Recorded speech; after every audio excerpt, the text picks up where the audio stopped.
Yang terakhir, ini masih dalam konsep rencana, ada yang mengatakan, ya sekarang ada sekolah rakyat untuk desil 1-2. Bagaimana untuk desil 3-4-5? Ya mereka tidak miskin ekstrem, tapi mereka juga susah. Mereka harus dapat akses kepada pendidikan yang seperti ini. Sedang saya susun, saya minta Dikti sama Dikdasmen, mungkin dibantu oleh kementerian lain juga, menyusun suatu satgas khusus untuk mempelajari kita membangun sekolah terintegrasi di setiap kecamatan. Berarti kita mungkin harus bangun 7.000 sekolah terintegrasi ini. Maksudnya, sekarang SD, SMP, SMA atau SMK terpisah. Padahal ada fenomena karena mungkin angka kelahiran kita menurun, banyak SD kita kosong. Ada gurunya 6, muridnya hanya 4, 5. Jadi ini tidak efisien. Mungkin kita konsolidasikan, tapi di kecamatan ada suatu sekolah yang fasilitasnya sangat baik. Tiap sekolah terintegrasi harus punya laboratorium yang cukup bagus. Laboratorium matematik, kimia, biologi, laboratorium bahasa. Bahasa sangat penting. Lapangan kerja. Orang Filipina banyak diterima di mana-mana karena dia bisa bahasa Inggris. Kita diminta. Jutaan tenaga kita diminta. Di Eropa minta pekerja hotel, kafe, restoran. Dia minta 1 juta tiap tahun.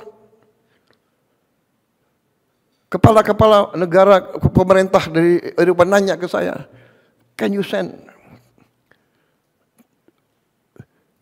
Hotel-hotel dia sekarang nggak ada yang kerja. Restoran-restoran kewalahan. Rakyat mereka tidak mau kerja sebagai pelayan. Dan mereka terkesan katanya orang Indonesia ramah-ramah. Ya, berarti kita harus didik mereka bahasa.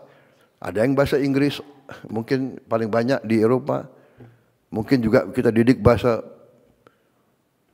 Arab, bahasa Mandarin, bahasa Jepang, bahasa Korea. Juga kita diminta perawat untuk rumah sakit dan untuk caregiver. Untuk orang tua di sana nggak ada yang mau jadi perawat dan caregiver, karena caregiver dan perawat itu pekerjaan yang berat, fisik juga berat, berdiri dari tempat tidur ke tempat tidur, urusan dengan orang sakit berbahaya itu. Di rumah sakit pusat daripada bakteri dan virus, dia harus berani, dia harus mandiin. Bayangkan ini pekerjaan.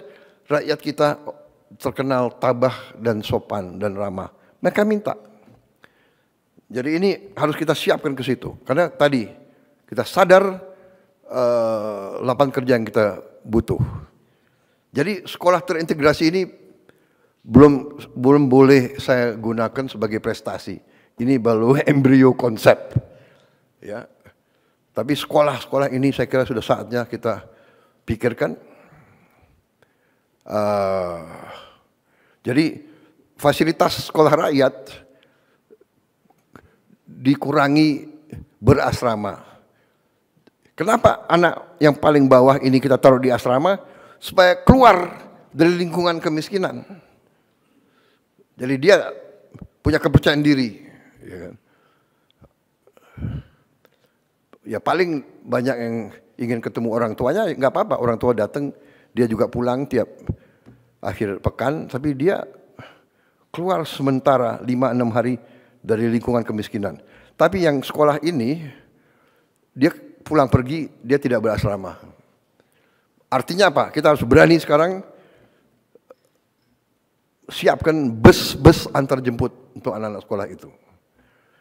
Tapi ini saya kira jalan keluar, dan ini nanti saya minta Dikdasmen dibantu Sains, ya, dan dibantu menteri-menteri lain. Dalam ini susun dan kita mulai kerja. Mungkin 2026 sudah ada sebagian sekolah-sekolah terintegrasi ini. Jadi sekolah rakyat untuk yang paling bawah, sekolah terintegrasi untuk yang menengah, sekolah unggulan untuk yang terpinter. Belum tentu yang terpinter dari kelas atas. Dari manapun kita cari yang terpinter. Saudara-saudara, itu di bidang kesehatan, pendidikan, dan kemanusiaan. Jelajahi cara baru mendapatkan informasi. Download Metro TV Extend sekarang.